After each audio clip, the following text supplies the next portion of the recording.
Have you ever been rejected for something you had your heart set on? Maybe made to feel you weren't good enough, that you didn't have the right education, background, qualifications? You're too young, you're too old, or maybe you just didn't look right?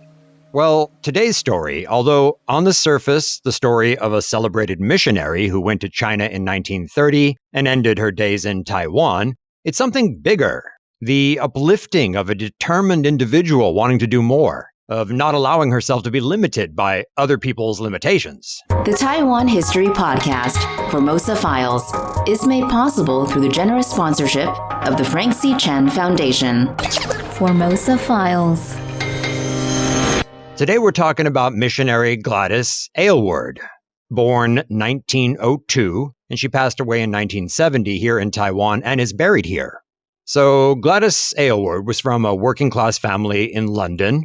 From her early teens, Gladys worked as a domestic worker, or you could call that a housemaid. She's basically cleaning houses and doing other housework. She felt a calling to go to China as a missionary, and she was accepted by the China Inland Mission to study a preliminary 3-month course. At the end of this course, she's in the principal's office at this mission center, and he's got her exam results on the desk in front of him. And this principal also has a big frown on his face. Theology, he says. Gladys says, "Not very good at it, was I?" Not good at all, says the principal. So the results of these examinations that she took shows that she's not good at learning the Chinese language, actually not good at any subject. So then the principal explains, "Miss Aylward, all these scholastic shortcomings are important, but most important of all is your age. If you studied here at the China Inland Mission Center for another 3 years and then we sent you out, you would be about 30 by the time you arrived. And our experience tells us that students older than 30, unless they are quite exceptional, find it extremely difficult to learn the Chinese language." She's just 26 years old at the time, and she's too old. Ouch. Yeah, really. So the principal said they wouldn't accept her. Quote, "It would be a waste of time and money." So Aylward was short of money, and she had to find work right away. And she got herself a young husband. Funny. She got a job as a maid in the house of Sir Francis Younghusband. Unusual family name, that, Younghusband. A famous author, soldier, and explorer. He's best known for leading the British expedition, a temporary invasion, really, of Lhasa. That's in 1904, into Lhasa, the fabled forbidden capital of Tibet. Ooh, that's a cool story. Okay, but Gladys hadn't given up on being a missionary in China. She would save up her earnings and pay her own way there. She spent her life savings on the cheapest way to get to China, which was by the Trans-Siberian Railway. She set off in October of 1930. It was a nightmarish trip through the Soviet Union, much more complicated and dangerous than what's shown in the movie about her. She was detained in the Soviet Union, and she ended up having to go to China via Japan. But anyway, once reaching the port of Tianjin, she went by train, then bus, then mule, to the inland city of Yangcheng in Shanxi province. Shanxi province, so Shan, mountains, and then Xi, west. So Shanxi is a mountainous province about 700 kilometers southwest of Beijing. And she's going there because she had heard of and corresponded with a 73-year-old missionary, Mrs. Jeannie Lawson, who was looking for a younger woman to carry on her work. Yangcheng was an overnight stop for mule caravans that carried coal, cotton, pots, and various other goods on long journeys. And it occurred to the two women that their most effective way of preaching would be to set up an inn, so a kind of hostel. Yeah. So Gladys worked with this older missionary, Jeannie Lawson, to found the Inn of the 8 Happinesses, 八福客栈 in Chinese. The name is based on the 8 virtues, so those would be love, virtue, gentleness, tolerance, loyalty, truth, beauty, and devotion. For the movie, it was changed to the Inn of the Sixth Happiness because they thought it sounded better. Anyway, this inn provided feed, water, and stables for the mules, and for the muleteers, there was food and accommodation. And entertainment, because in the evening, the two missionaries would tell Bible stories. And if you've seen the movie we're going to talk about soon, that's one of the first things she learns to do is go out and speak in Chinese. 没有法招,没有 get 招,有人讲故事,好啊,来啊, something like that. We have no bugs, we have no fleas, but we do have stories, so come to our inn. Oh, okay. I'm not sure if that's exactly correct, but, something like that. Yeah. Mm-hmm. Mrs. Lawson died suddenly, and Gladys Aylward was left to run the mission alone, with the aid of one of the Chinese Christians, Yang, the cook. Gladys was asked by the Mandarin of Yancheng to be a foot-binding inspector in the countryside around the city, which she accepted as an opportunity to spread the gospel.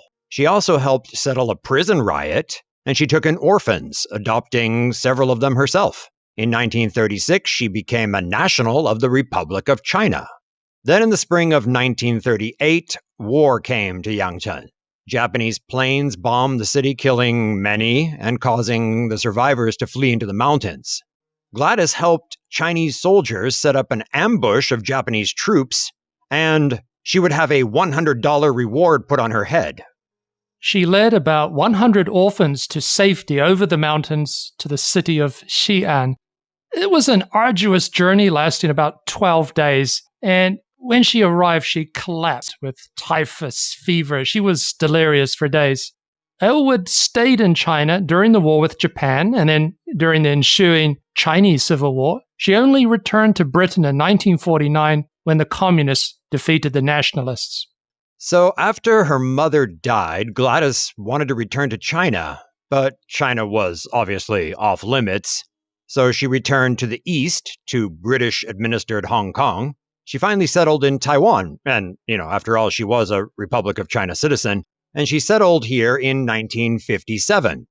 Then, in Taiwan, she founded an orphanage in Beitou, which is now part of New Taipei City, and she worked at that orphanage until her death in 1970. So going back to that year of 1957, that's when the biography came out, The Small Woman, written by Alan Burgess. So this book, The Small Woman, makes a splash, and she signs the film rights for it. And the book becomes the basis for a film. We've been referencing it a few times. But it has that new name, right? The Inn of the Sixth Happiness. It's to be made by 20th Century Fox, which is a big Hollywood studio, and directed by Mark Robson. So this Canadian-born director tells the executive producer that Swedish actress Ingrid Bergman is the only suitable person for the role of Gladys Aylward. Bergman, yeah, a legendary actress. She's in Casablanca, a great film, and another wonderful film, Alfred Hitchcock's Notorious. Anyway, Bergman's keen to do this project, though I personally think she's not a good choice. More on that later. So Ingrid Bergman is on board as the main character. She's the star of the film. And this is going to be a pretty big production, right? So lots of extras, lots of sets. Yep, it's not going to be filmed in the backlots of a Hollywood studio. It's going to be a location shoot. You can go on location anywhere you want, Eric. Where would you film it? Well, of course, China under Mao Zedong is off limits to Western filmmakers. So I would say Taiwan is a pretty good choice. You got plenty of extras who look the part and would be cheap to hire. And we have enough, Chinese-style looking buildings here and enough stuff that would, mimic China enough. Mm-hmm. Yes, that's what the director thought as well. He figured Hong Kong was too developed, and Taiwan was always the location he had in mind. The director and movie people came to Taiwan and were getting things rolling, but there was a hitch. The nationalist government, the KMT, here in Taiwan, they didn't like the contents of the script. Yeah. So I don't know how far this went up the food chain. I don't know if it went all the way to Chiang Kai-shek himself, but the government of Taiwan, the Republic of China, they objected to the portrayal of China under KMT rule as backward. So they said, unless you change the script, no permission to shoot the film in Taiwan. The director, and you have to admire his integrity, said, "No can do." So, for the scenes in Shanxi, China, the mountainous region of Snowdonia in Wales, of all places, Wales, the United Kingdom, that was chosen as the new site, and some Chinese-style buildings were built there. The Chinese laundries and restaurants in Cardiff, London, and Liverpool were pillaged for film extras, especially children. But some of these children had really strong regional British accents, like, Cockney accents. But things worked out in the end. And, thinking about it now, it was a wasted opportunity for Taiwan. I mean, why so much resistance to this movie from the KMT? Why turn down a lot of money and publicity, especially at a time when the country was grindingly poor? It's basically an oversensitivity to the portrayal of China under nationalist rule. Yeah, like you said, they thought the script showed the country as being backward. Right. In the movie, it's a very traditional China, resistant to change, to progress. In particular, there's the issue of foot binding. Gladys Aylward was a foot binding inspector for the authorities. She made tours of the area, checking, making sure that people weren't binding feet, and also that the feet of young girls, they were unbound. And this anti-foot binding movement had started decades earlier, the beginning of the Republic, 1912. But there were still a few holdouts in very rural areas where foot binding hadn't completely died out. This was old China of the Qing dynasty, very embarrassing for the nationalist government. Which is strange because, they're demonstrating progress. Things are getting better so I don't get it. But anyway. But in the 1930s, it should have been done long before. Fair enough. Yeah, okay. Anyway, the movie makers did not want to change the script. They wanted to keep the foot binding part in. There wasn't a compromise to be had, so they ended up shooting the scenes in the United Kingdom. Yes, but I just want to look a little bit more at the KMT prickliness about being shown as backward. We think of the KMT as very traditional, guardians of traditional Chinese culture. Yeah, so in the case of the written language, the nationalists are also like defenders of traditional Chinese characters, right? As opposed to the PRC's simplified ones. Yes.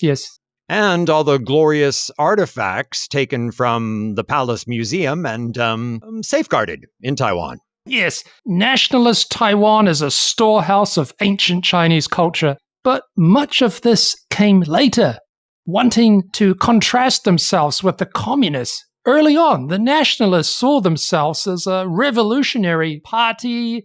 They are overturning millennia of dynastic rule, creating a new China. Development, change, modernization, a new China, new national consciousness as a nation. They're stamping out old ways, stamping out old superstitions. There was, for example, hostility to things like folk religion, folk culture. These would later be tolerated, like I said, as to be a contrast to the commies. Interesting. And it's worth remembering that we are talking about this happening just 9 years since the nationalists lost China to Mao Zedong. Mm-hmm. Anyway, the movie is made. It comes out in 1958, and it's a great success. Generally favorable reviews and a great box office hit. But one person who was unhappy just so happens to be the subject of the film. Gladys Aylward herself, she was very unhappy with it. She didn't like the changes they made. In particular, she did not like the movie's love angle. They took a real person and turned him into a love interest. So if you've seen the movie, you will know that she falls in love with a Eurasian nationalist captain by the name of Lin Nan. A fake romance to broaden the appeal of the film.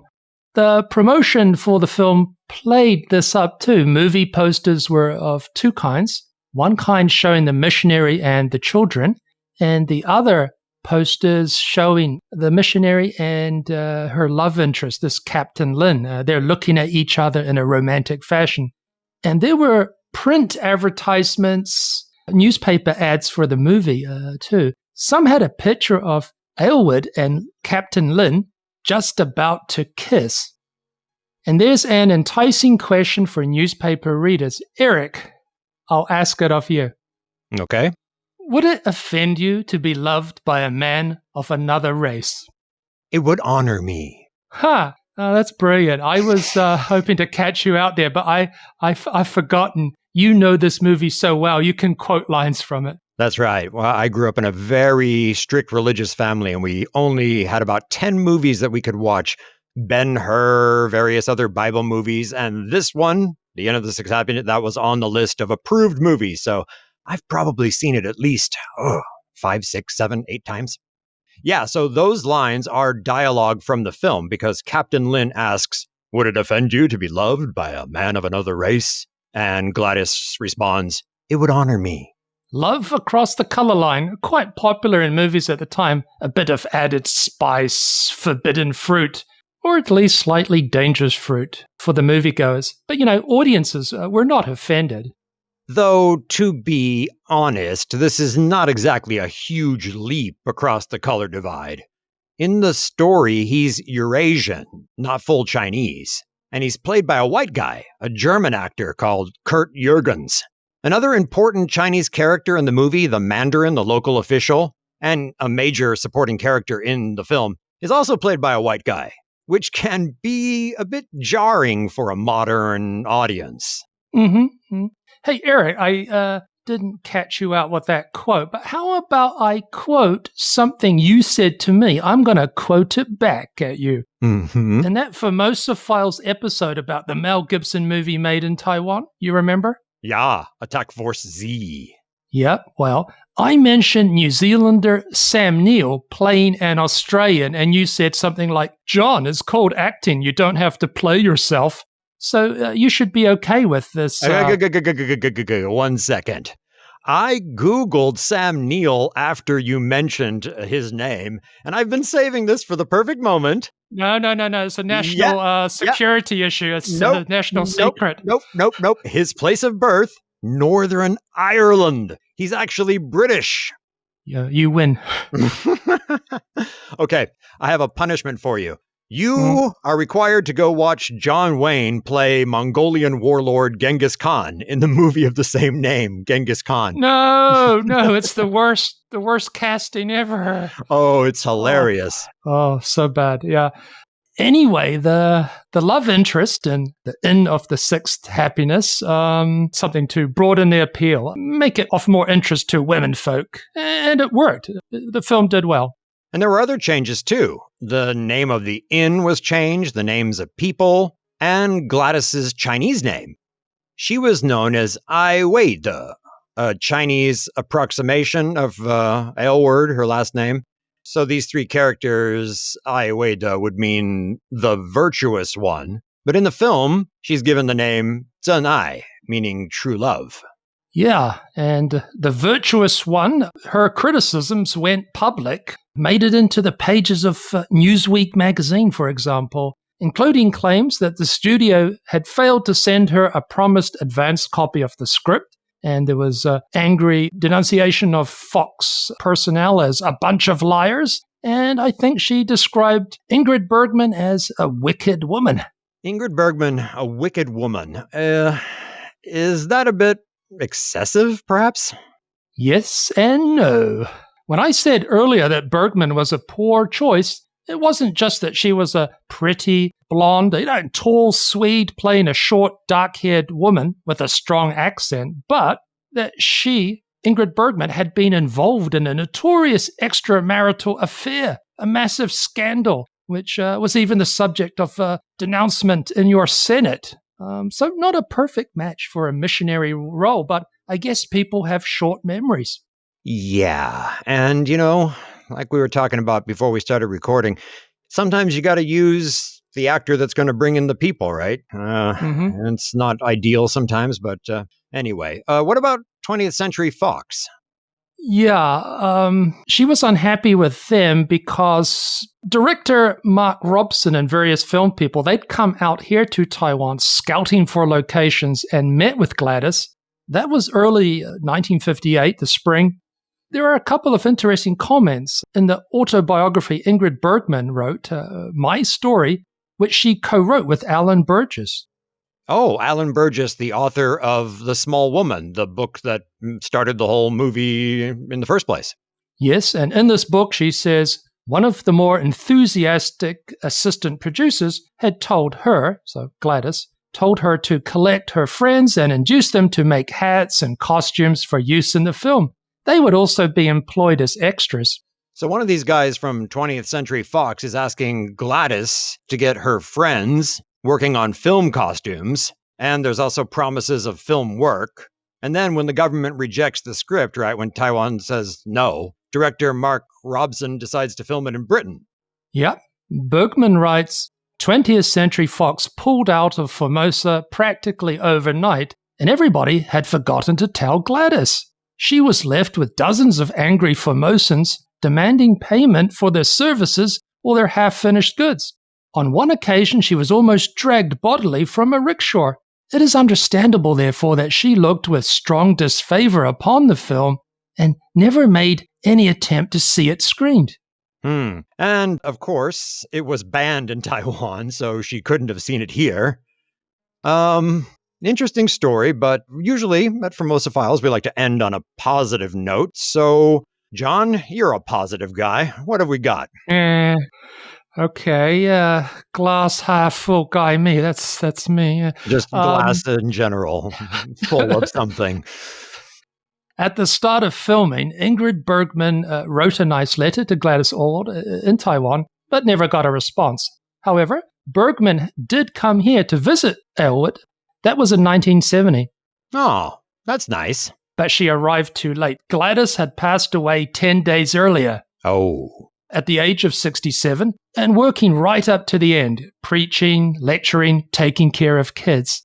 She'd been helped by the arrival of a woman called Kathleen Langton Smith, who had been inspired by the example of the small woman. She'd come to Taiwan to help. So Bergman met with Kathleen Langton Smith, and afterwards did a lot of work to raise money for the Gladys Aylward orphanage, bringing quite a few generous benefactors aboard. In Bergman's bio, she says that she was offered a chance to see Aylward. Quote, "She is not yet buried. Would you like to see her?" And I answered, "Oh no, not 10 days after her death." And then, "Oh, but she looks lovely," they said. And I said, "No, thank you. I don't want to meet her now." That's a strange story. Wow. Oh, there's an interesting article about the visit in Stars and Stripes, you know, that newspaper for the American Armed Forces aimed at people serving overseas. So here's the headline. Ingrid Bergman visits home of real heroine, dated January 21st, 1970. And it says, actress Ingrid Bergman paid a nostalgic visit to the Gladys Aylward Children's Home in Tien Mu Monday during a stopover in Taipei en route to Bangkok. I think that home is now called Bethany Children's Home. I don't know if it's named after someone, or would that be after Bethlehem? Yeah, you got me there. I'm not sure. There is a line in the article, though, that had me scratching my head. The movie has never been shown in Taiwan or Hong Kong. Not in Hong Kong. That's really weird. Why would that be? Sorry, good question. I don't know. It's quite confusing for me, too. Maybe they just got it wrong. Maybe, yeah. And there's another good line from actress Bergman, too. She's also quoted in the article as saying, "But we did nothing that was vulgar or not in good taste. The picture was an homage to her." Bergman paid a visit to the Aylward Children's Home, where this Kathleen Langton Smith, who now ran the place, brought out a scrapbook kept by Gladys. Scrapbooks. Eric, I had a couple when I was young, but I'm not sure youngsters today will know what they are. Okay, well, we'll explain for anybody under the age of 40. So, a scrapbook, a large-sized book of blank pages for sticking in cuttings from newspaper articles, or maybe a drawing you made, or a picture or something, just sort of a pre-internet message board. Good. Okay, so Aylward had just passed away, and I assume her belongings had been tidied up and sorted out, and a scrapbook had been found. The scrapbook was filled with clippings about the movie, The Inn of the Sixth Happiness, and it contained photos of Ingrid Bergman. And in this Stars and Stripes article, I mentioned that from 1970, right, the U.S. military newspaper, Stars and Stripes, Bergman says, quote, "It made me really happy to find this out because if she had really hated everything about the movie, she wouldn't have kept that. So I think in her heart, she was really pleased." Very nice. A happy ending. Well, that was the story of a very, in my opinion, a very good movie that you should go check out if you haven't seen it, The Inn of the Sixth Happiness. And also, of course, the story of a wonderful woman who gave her life to help the Chinese people. Thanks for listening. This has been another episode of Formosa Files. I'm Eric Michael Smith. I'm John Ross. Bye.